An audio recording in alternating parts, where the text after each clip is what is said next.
Congratulations on the receipt. The congratulations on on being quarantined. By the way, you know Iman is gonna use all of this for bloopers. Get ready.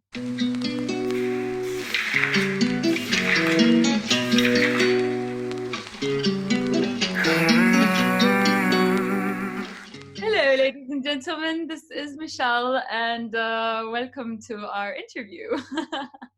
No, but congratulations on the release of your new EP. Thank you. We were just listening to a song. I am obsessed with your voice. You already know that. I love your vibe. I love your voice. I love your writing. I relate to you as a singer. I wanna see you right now. I don't wanna go out tonight to spend my time with you all night. We were never gonna be right. We just needed to pass the time, but now it's goodbye. So stop wasting my time. Tell me first how long it took you to write this EP. When did you start, and did you have any breaks in the middle? Yeah, definitely breaks. So I started producing the songs. So the point of this was not to make an EP. I had no idea that the songs were going to become an EP, but basically I started producing with AY, the producer, I think last February. Mm-hmm. Not this February, like 2019, February 2019. So it's been kind of like a year in the making, because we started with one song, then we did a second, third, and fourth. And when I noticed that they all have kind of like a sequence and they make our story, that I just decided to club them together. I did release 2 of the songs at the end of last year, mm-hmm. And then decided to just like do a full thing around the release this year. When the songs were done, I just didn't do anything with them. I didn't just release them once they were done, because I was like, I need to do something more than just releasing the song. I want to do something around it so that it catches attention. You wanted to have a full project with a theme, with videos. Yeah. Okay. That's what I wanted for this specific project, because I was just starting, because I am still starting actually, mm-hmm. that I wanted something to catch people's attention and not just a song to just release. Because when I did that with the first 2 songs that I released, I was like, okay, it's out, and then it just dies. So I just wanted to do like a full thing around that EP, which is what I kind of did with the visuals, the filters, the song itself, how I kind of translated it into social media as well. You did mention the starting date of you as an artist, which I don't believe in. I know that you've been singing for years and years and years. So tell us a little bit about yourself when it comes to music. When did you start? When did you feel that you had a passion for music, for art? Mm-hmm. Passion for music was always there. So my parents kind of discovered that I know how to sing when I was around, I think, 3 years old. And starting that point, they put me in choir, they put me in vocal classes, they tried to put me through piano lessons, which failed miserably, then guitar lessons. Yeah, I was, because the thing with me is that I'm so impatient that I wanted to learn and to know how to play the piano or the guitar like a genius very, very fast. And then music theory and all this thing that had to take time, yeah. I was like, nah, I can't do that. So you find that you lost interest a little bit?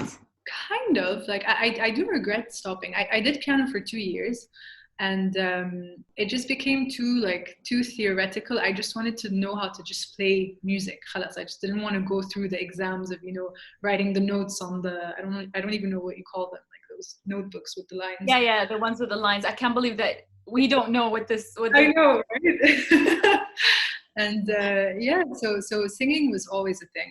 I've always wanted to be a singer. Like even when I was in school and I was learning math, and I was like, this is just not for me.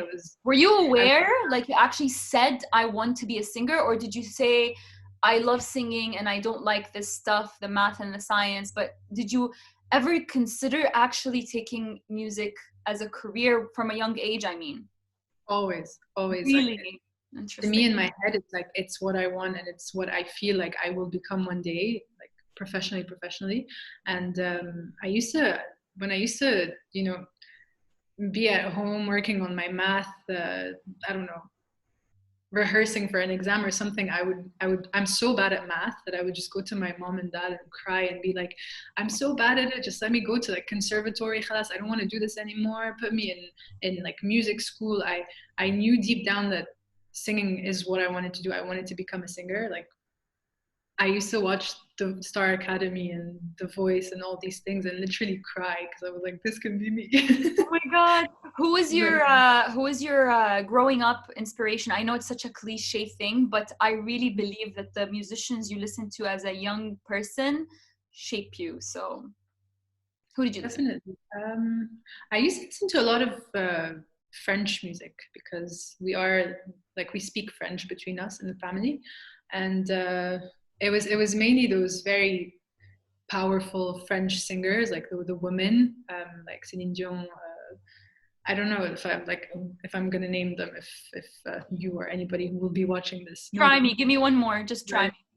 Lara Fabian, for example. Yes, I know.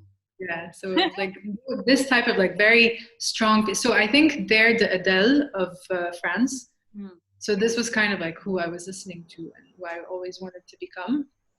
And at the same time, there were the 90s, Christina Aguilera, of course, Whitney Houston, and all these people, all these very powerful voices were my inspiration. Yeah. Okay, so you love music from a very young age. Now you're pursuing it as a career. Trying to. No, you are. You are pursuing it. So untrue. Why did you stay? I can't take another day. Let me. Right now you live in Dubai, so you're a Dubai-based artist, but again, we don't have any boundaries these days, right? So have you considered collaborating with any of the artists, internationally, regionally, or locally? Do you find it easy to reach out and collaborate? With artists, basically. Yeah, definitely. I find it very easy here to reach out to people because everybody's kind of figuring out their sound, figuring out what they want to do. I don't pick collaborations in terms of like who they are. I pick in terms of what type of music they make and if it goes with what I'm trying to do. I've reached out to people. I've had people reach out to me. So here I do find it quite easy because we're a small community, so we all know each other, kind of. Yeah. Internationally, it is harder, but I found myself kind of, I don't know, I found there's a guy in Madrid, for example, who reached out, wanted me on his track. I'm working with someone from Sudan. I'm working with someone from France. So I think it's all about, social media, connecting with people, and just if you like their sound and they like your sound, then I think it just happens organically. What are the challenges that you're facing as an artist, and does it have anything to do with your geographical location or what? So because I've kind of just started, and I know you're going to tell me that that's not true, I feel like there's this bias from people where they see that this song is made by a Western artist, or it's made by, I don't know, a person from Lebanon or from Egypt or from here in the UAE. They have this bias of, oh, it's automatically not going to be good. But and a lot of people listen to it, they're like, it's the same standard, it's the same type of sound that they hear. So those are kind of like challenges that I find. Okay. Yeah, that's fair. Okay, I want to know more about your EP because that's what I care about the most. Baby, don't shed no tears. Tell me about it. Give me more information, the theme, what inspired you, how did it start? I know you started in 2018 with, it has 4 songs? 4 songs, yeah. Okay, names? So we have Fire, which is the first track. So basically they kind of tell a story in succession. So they are placed at number 1, 2, 3, 4 because of what they say. So it's called Our Story because I was trying to tell a story through the tracks. So the first one is Fire, where you meet the person. The second one is Fair and Fair, where you are with that person, but you don't know if, it's going well, or if it's like, why is that person not there? The third one is Lost Time. So you're kind of like in this introspective kind of like questioning yourself of why you are with this person and how it's affecting your health or your mental health. And then the fourth one is Endgame, which doesn't end on a very good note because for the other person anyway, but you're kind of like, "Khalas, I'm done with you. I'm over it." It's like it's the end. So yeah, this is the EP. It's very simple, very straightforward, nothing too complex. But it's And emotional, it's soulful, it's about a relationship and the journey of a relationship. exactly. That's what I love so much about your writing. It's its simplicity and your ability to express so simply yet so deeply. Who's on the project? Tell me who you collaborated with for this EP. So the project was fully produced by AY, the producer. He's the one who did all 4 tracks. It was we do work very well because he understands my sound. Yeah. So in terms of music, he produced the whole EP. In terms of visuals, I had help from the curators, Aya Balut. So she's the one who helped me. Yeah, amazing person. She helped me do like all the visuals that you see that are not anime. And in terms of, so she did all of the direction and kind of the concept of the visuals. And then a friend of mine, Mohamed Tabaja, helped me in terms of the editing and coloring the videos, because each video has a color, which the concept of it was that it fades from a flaming red to a black and white for the end. Yeah. I love how themed it is. And I love how you thought of every single detail. It's so well thought of. Cool. Okay. Tell me more about your performances. Have you been performing around the city?